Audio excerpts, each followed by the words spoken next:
Alright guys, so this is it right here, man. This is my jam. Not my jam, my ace.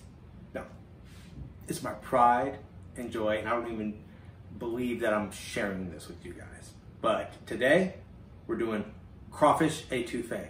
Crawfish etouffee, my style, my way, and I've been perfecting this for 18 years now, refining it and always doing something a little different here and there. And it's delicious, it's savory, it's spicy, and it's just crawfish etouffee.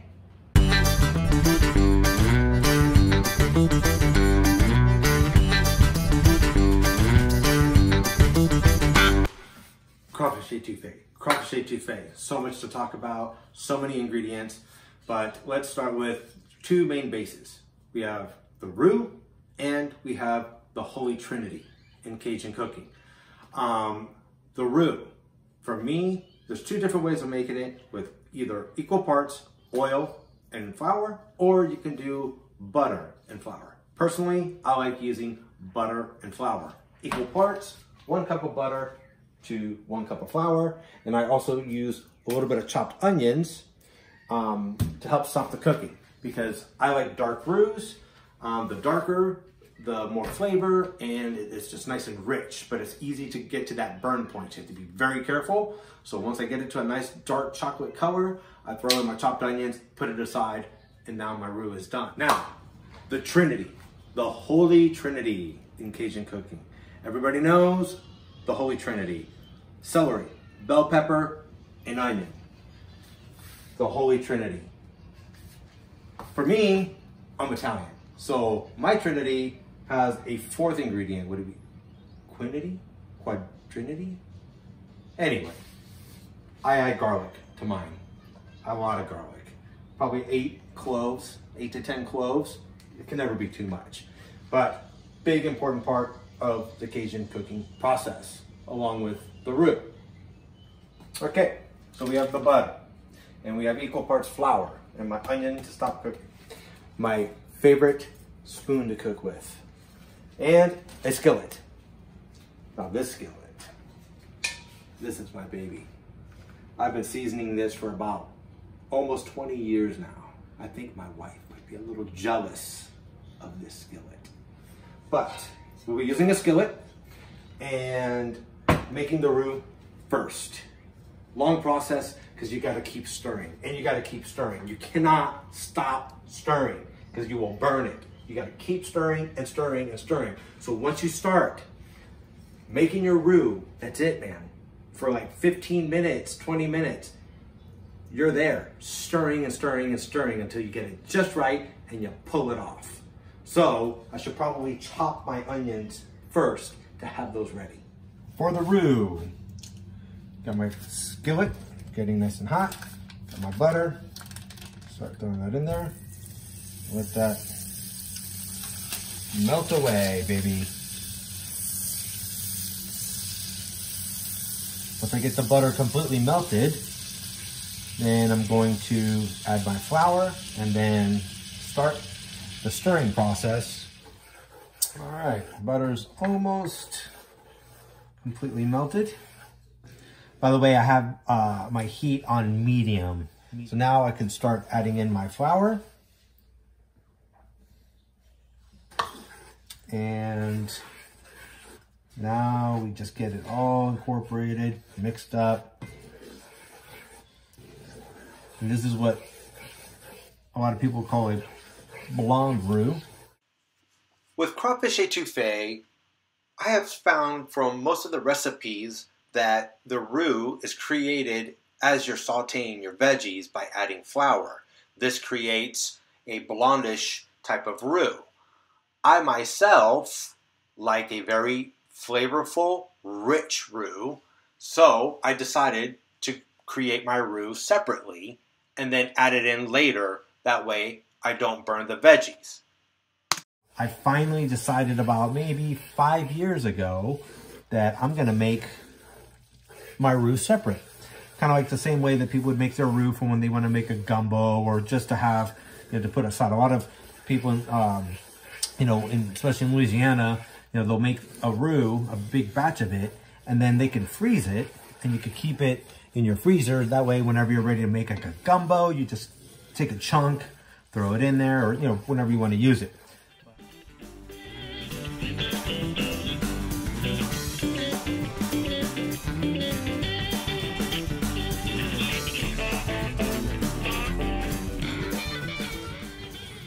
All right, so now we're at that darkness that I want. So it's time for me to throw in the onions, which is gonna completely sizzle and totally darken my roux up.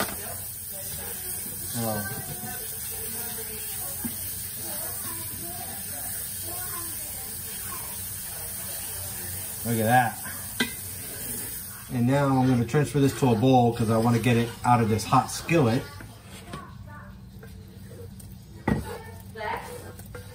And there we go. So here's the roux.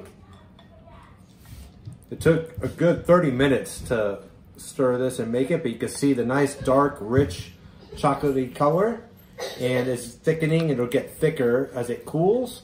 And this will be perfect for our etouffee when that time comes. The crawfish, super important. Besides the roux and the Trinity, the crawfish. Louisiana crawfish, not Chinese crawfish. You can go to CajunCrawfish.com. You can go to the Louisiana Crawfish Company. You can buy Riceland Louisiana crawfish on Amazon. I go to a local market here, a seafood market. The guy there gets it from a Louisiana farm in bulk, and he sells them to me. I have 2 pounds here. The good thing about these is if you look, there's crawfish fat. Super important. You need to reserve that. When you take the crawfish out of here, you reserve the fat with a little bit of water, and that will become the stock to your etouffee. Super important. So, Louisiana crawfish, no Chinese crawfish. Super important for this.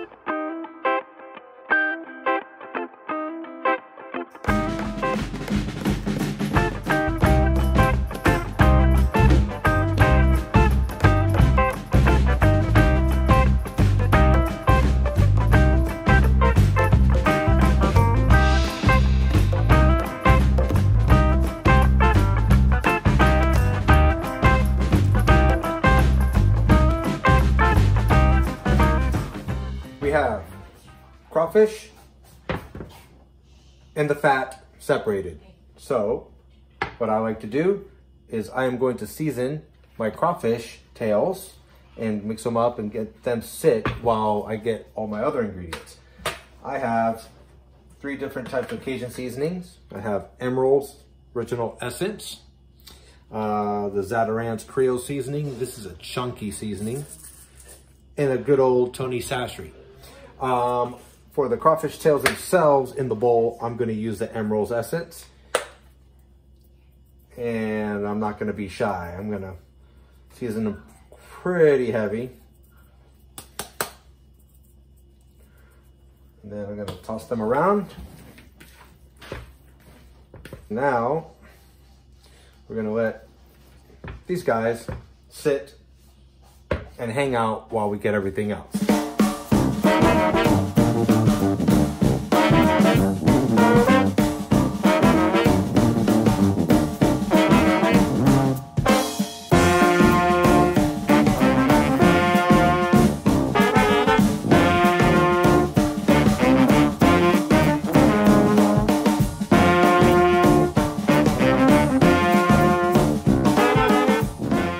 Okay, we have the Trinity with the garlic. We have the spiced crawfish meat, the crawfish fat, the roux. Now we can move on. Okay, and the remaining ingredients that we have not talked about yet are some green onions, some fresh Italian parsley, flat leaf parsley, and tomato paste, which I already put into the bowl. About three tablespoons or so. I kind of eyeball it. Some people use diced tomatoes in their crawfish etouffee. I do not. I use tomato paste because that's what I like, and that's what I'm doing. Finally, we have all of the ingredients in all their glory. Ready to go for this dish. Stages. We're cooking in stages. And if you guys want a more precise measurement, I always go by paper plates.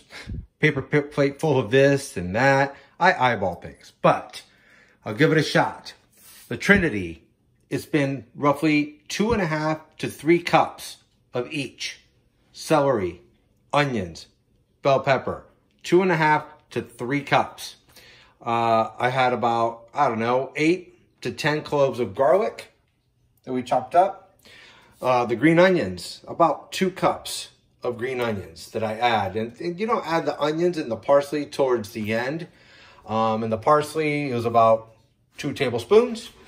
And then as far as the tomato paste, I have about 3 tablespoons here. Again, I eyeball it. Sometimes I might use a little less. Sometimes I might throw more in. I go by color. The flour, or the roux, sorry, that was, well, we had a cup of flour and a cup of butter, which I don't know what this yields. I eyeball this because sometimes I end up using all of the roux. Sometimes I use maybe 1/2 to 3/4 of it. Depends on how the sauce is looking for me and how thick it is or thin it is and all of that. You can see the crawfish fat that we have over here. This is almost 2 cups worth. And I add this in stages. I don't throw it all there at once because I like to watch it as it cooks. And there is our 2 pounds of crawfish tails that I have been seasoning and letting it sit. We have cayenne pepper that I'll be using a little bit as we go, and Tony Savory. And of course, I'll be using some black cracked pepper and salt, and I'll be seasoning as I go. I always season as I do every stage. Finally, all right, we're ready to go. We got the Dutch oven going to get hot. We're gonna start off by a little bit of olive oil and a few tablespoons. I use about 3 tablespoons of butter that I'm gonna throw in there. I'm gonna let that melt. That way, once I get that melted and going, we're gonna add the Trinity with the garlic, saute that for about 5 minutes or so until it gets nice and tender. And then we'll add the roux and we'll take it from there.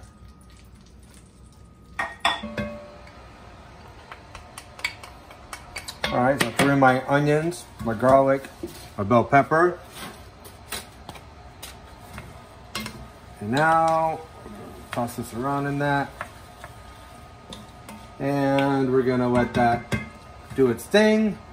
Of course, I season in stages. Some cracked pepper, some salt. Mix that around. It's been about 10 minutes. Let's check on these. You can see how they've gotten nice and soft.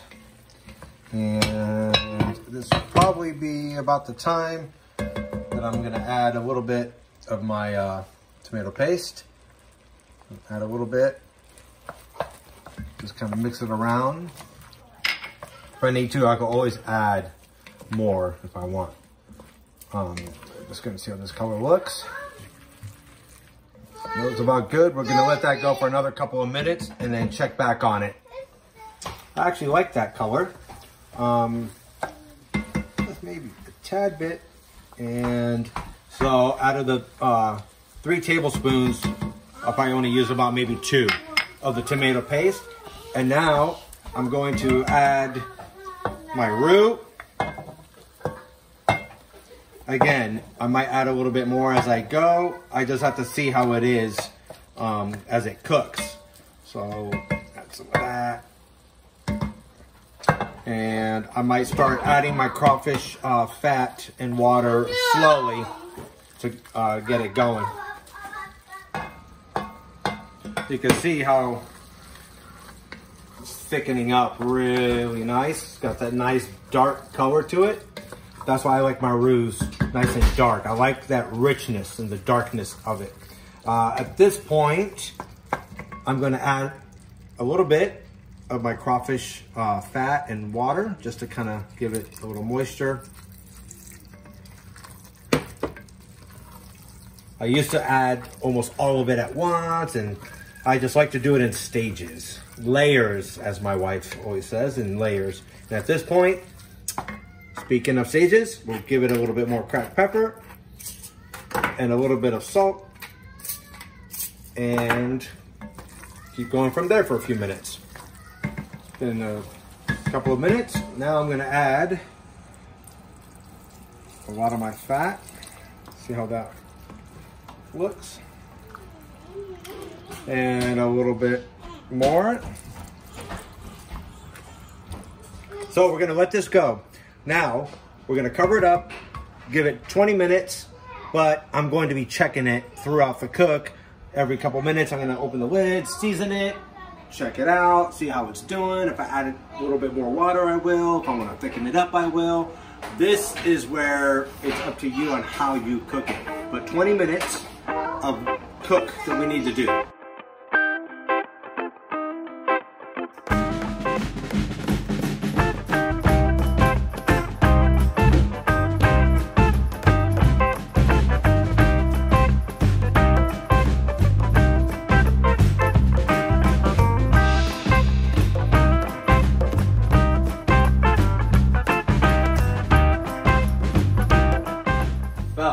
Can you say, it's been 20 minutes? It's been 20 minutes.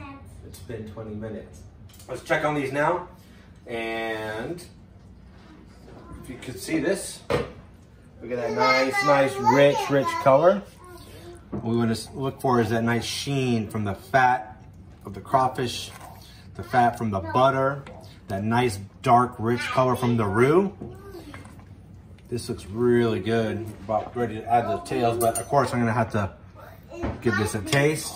It's gonna be super hot. Oh my God, so rich, so flavorful. It's got a little bit of spice, but you know what? I'm gonna add a little kiss of cayenne pepper and give it another little bit of Tony Savory. Not too much, because remember, we have seasoning from the crawfish tails that's gonna add to this as well. So, grab the crawfish tails and there. Now, it's actually been about 25, closer to 30 minutes is what this has been going for. So now we're gonna add all these tails and get all that spice in there. Oh, look at that good yumminess. We're gonna stir this around. Now, what you wanna do, ta-da, as my son likes to say. So we're gonna mix this around and we're gonna give this 8 minutes. Cover it, check on it. We'll see how the flavors are, if we have to add more spices or not, or thicken it or thin it or whatever. But right now, this is looking really good. I already wanna just dive my face in there and just start eating this. In the meantime, you want to make some steamed rice, which I'm already starting to make, and we will check. What you say? The wiki tiki. We'll be back in 8 minutes and check on this etouffee. Say etouffee. Perfect. 8 minutes have gone by. Crawfish tails are in there. Let's take a look. Oh, it's a thing of beauty. That looks really good. Now, what we're gonna do is we're gonna add the 2 cups of green onion that we chopped up. And we're gonna add the fresh flat leaf parsley. Fresh, not dried, fresh. And that goes in, and now we're gonna mix that up. And this etouffee is pretty much all done and ready to go. We're gonna give this 2 minutes. So now that we have everything completely incorporated, green onions, parsley, and everything else, 2 minutes. So all we have left to do now is to plate it and taste it. I've been waiting. I'm excited. But I let it all sit for a little bit. Need some steamed rice. You're gonna need some steamed rice. So, put in some rice. And mix this guy up. Give myself some etouffee. And there you have it. Crawfish etouffee. My style. Of course, now I'm gonna have to taste it. See how this one goes.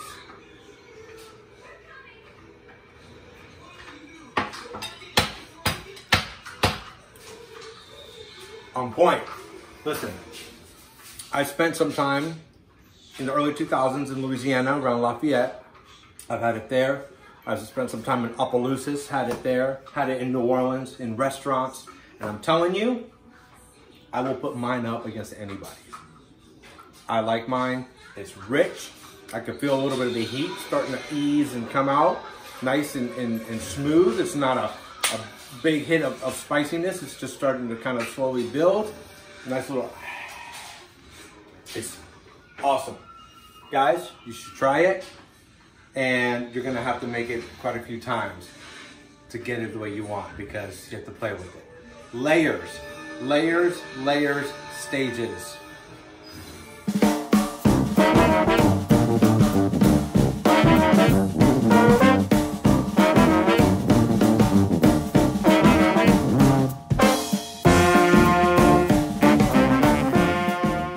Lastly, go to my YouTube channel, Looch's World Savory Tour, and subscribe. Tell me what you think. Comments, anything. It's new, and I'm also gonna try to put some of the ingredients and the measurements in the description as well.